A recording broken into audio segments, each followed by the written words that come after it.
When we started fishing it serious was when Furpike took Stanithworth Road stretch over, and we were catching that many fish. We decided we were going to have some matches, and we had a few Saturday matches, and they were getting bigger.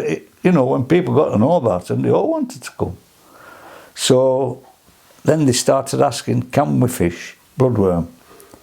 So I got in touch with Kevin Ashurst, and then I got in touch with someone else, one at Midlands Anglers, you know, bloodworm men.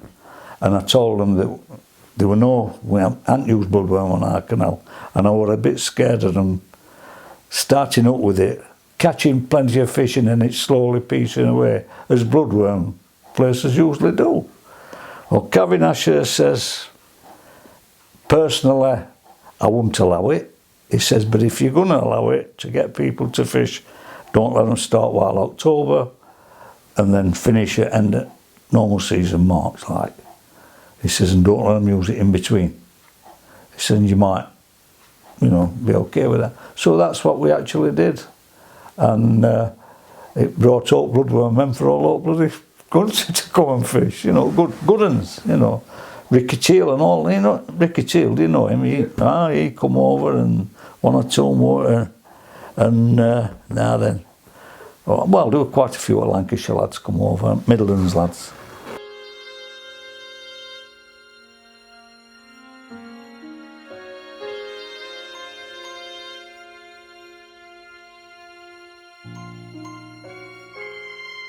We used to have the draw in the Stanithworth Arms. It was still a pub in them days, and draw, breakfast, 200 yards up road, that's all it was.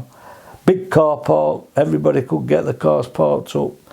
But after, there was all a special event after, because on a Sunday afternoon they used to have strippers on in this pub.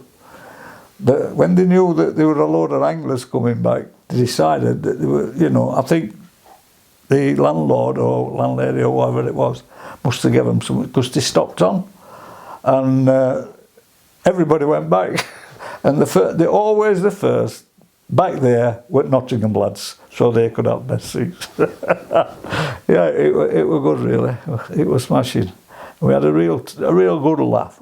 I don't think things like that happen so much now. The day that I did the feature, I knew Roger Mortimer vaguely through fishing down on the Neen, and Roger had heard about the Sheffield Canal, and he contacted me, asked me if I'd be interested in doing a feature, and along with two teammates of mine at the time, Dave Rhodes and Ian Wells, we arranged to do a feature in the winter, obviously using bloodworm and joker, and unfortunately that day it blew a gale and we couldn't use the stretch that we wanted to, which was the Firth Park stretch, because of the weather conditions, and we ended up reverting to use one of the basins on the Sheffield Canal on the Avesta stretch, and we ended up catching a few fish for the camera, and it was only a few fish that day, but it was a very enjoyable day, and Roger said he thought it would make a decent article. And as it turned out, it ended up being on the front cover of Match Fishing magazine, and I think it did make a decent article. The bloodworm never seemed to spoil it, actually, because as it went on and towards the end, when I stopped running them, they were game one with castor as much as they were with the bloodworm. So it went like full circle, really, and it were okay. But as I said, they come from all over, and it's in the end, the canal, whatever they called them in them days, because it changes its name every few years, doesn't it? They asked me to run a big match, and they gave us 1,500 quid to assist with it, and that were quite successful. And Dave Rhodes, one of our old members, won it. And I'm trying to think now.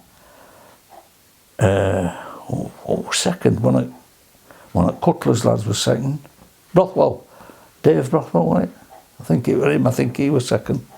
We had some funny catches as well. Terrapins, caught them. Also slippers, bike wheels. But we used to clean it out though every year after that. All the lads, I mean, when they had Firpike National Squad, it was more or less that were committed that run it all on our section, and it was the same lads that went down and cleared it out every year. And you'd be surprised how much stuff we're going out every year. Where it's come from, I ain't got a clue. But there were all those keep nets and landing net poles and things like that, but there were bike wheels and trolleys and everything. Loads and loads of rubbish. What do I think killed it?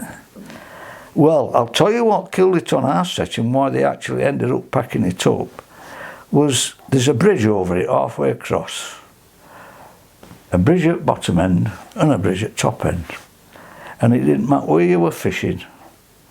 It started where they were throwing things at you. You were fishing and throwing things. Graham Collins one day was sat fishing under that central bridge, or near that central bridge, and a big piece of sheet metal come flying through air and just missed him. And then they were throwing bricks and running away and breaking into cars. And I ended up having 2 policewomen walking bank to try and protect us, but they couldn't. It just attracted more, actually. More people to bloody do damage and chuck things at you. So we stopped running them after that. At the peak, Canal used to have to come down here at 4:45 to get a peg on an evening match. At its peak, there were probably 45 to 50 anglers fishing on a Sunday, maybe on a Saturday. We were getting charged such extortionate rents for this canal, and we needed more members.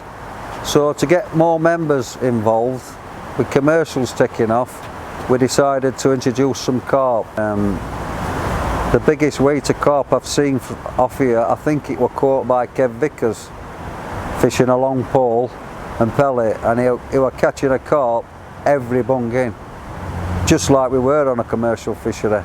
I've been coming on canal 50 years. In that 50 years, I've probably had 2 lots of trouble from people, i.e. chucking stones or chucking pieces of wood. But other than that, I've never had no trouble. You get people saying they've had all this bother and that bother, but I've never had my car touched or anything in all them years. I do think that the canal will come back, because people are just getting sick of going to these commercial fisheries and doing the same thing day in, day out. And I think canals will come back eventually. The only problem with the canals is the access. If you can get some access on canals, then people will come. In my opinion, I think the canal went downhill after the amount of bloodworm and joker that was going into it over such a short period of time. You would have anglers practicing on it midweek. You would have obviously quite big matches at the weekend, and I honestly don't know what sort of effects it had, and what sort of damage it did, but it definitely set the fishing set to go downhill rapidly. I honestly don't think it'll come back strong as a match venue. Maybe the odd club match, but not as an open match venue.